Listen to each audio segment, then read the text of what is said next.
जलवायु। अभी हम लोग इसी पाठ के अंदर अभ्यास कर रहे हैं, तो चलिए आगे बढ़ते हैं। अभी अ,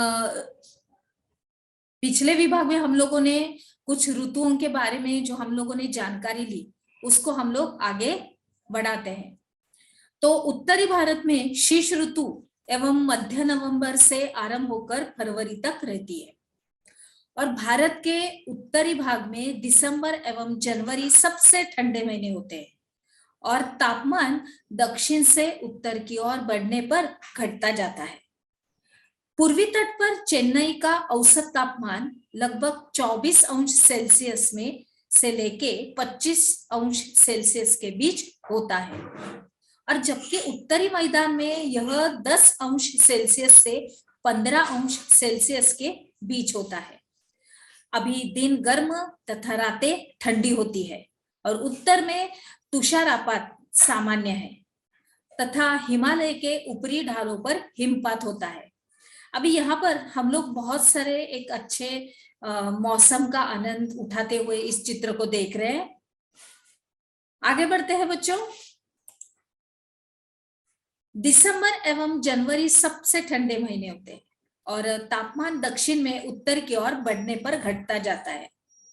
उसके बाद इस ऋतु में देश में उत्तर पूर्वी व्यापारिक पवनें प्रवाहित होती है, और ये स्थल से समुद्र की ओर बहती है तथा इसलिए देश के अधिकतर भाग में शुष्क मौसम होता है, और इन पवनों के कारण कुछ मात्रा में वर्षा तमिलनाडु के तट पर होती है, क्योंकि वहां ये पवनें समुद्र से स्थल की ओर बहती है।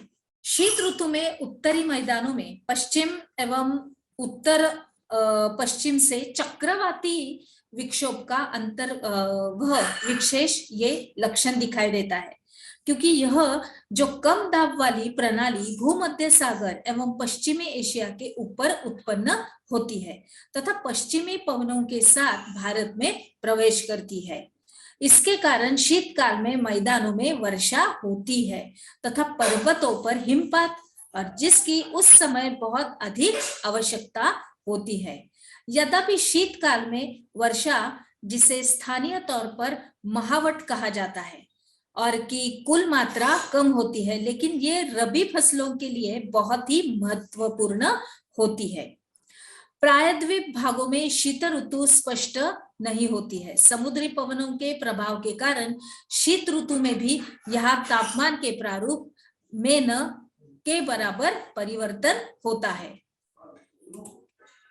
अभी हम लोग देख रहे हैं ग्रीष्म ऋतु। तो ग्रीष्म ऋतु में क्या होता है कि सूर्य की उत्तर की ओर आभासी गति के कारण भूमंडलीय ताप पट्टी उत्तर की तरफ खिसक जाती है, और मार्च से लेके मई तक भारत में ग्रीष्म ऋतु होती है। अब इस ताप पट्टी के स्थानांतरण के प्रभाव का पता विभिन्न अक्षांशों पर मार्च से मई के दौरान रिकॉर्ड किए गए तापमान को देखकर लगाया जा सकता है कि किस तरह से यहाँ पे तापमान रहता है। और फिर मार्च में दक्कन के पठार का उच्च तापमान लगभग 38 अंश सेल्सियस होता है, यानी कि लगभग 38 सेल्सियस होता है। और अप्रैल में मध्य प्रदेश एवं गुजरात का तापमान लगभग 42 यानी 42 सेल्सियस होता है, और मई में देश के उत्तर पश्चिमी भागों का तापमान सामान्यतः 45 अंश सेल्सियस होता है।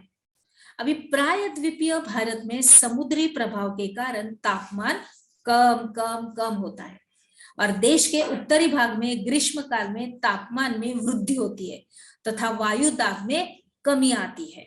और मई के अंत में उत्तर पश्चिम में हम लोग देखते हैं कि थार के रेगिस्तान से लेकर पूर्व एवं दक्षिण पूर्व में पटना तथा छोटा नागपुर पठार तक कम दाब का एक लंबवत क्षेत्र उत्पन्न होता है। पवन का परिसंचरण इस गर्त के चारों ओर प्रारंभ होता है। अभी हम लोग कुछ और भी जानकारी लेंगे। इसमें हम लोगों को एक बहुत ही अलग सा एक चित्र दिखाई देता है, यानी कि लू ग्रीष्मकाल का एक प्रभावी लक्षण है। ये धूल भरी गर्म एवं शुष्क पवनें होती है, जो कि दिन के समय भारत के उत्तर एवं उत्तर पश्चिमी क्षेत्रों में चलती है। कभी कभी ये देर शाम तक जारी रहती है और इस हवा का सीधा प्रभाव घातक भी हो सकता है।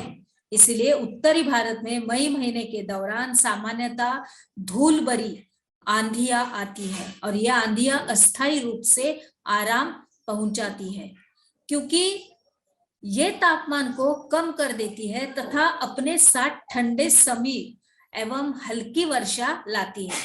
और इस मौसम में कभी कभी तीव्र हवाओं के साथ गरज वाली मूसलाधार वर्षा भी होती है और इसके साथ प्रायः हिमवृष्टि भी होती है।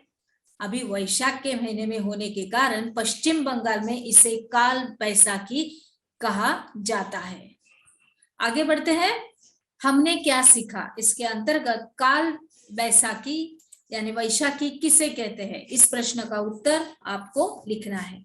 तो चलिए आगे बढ़ते हैं।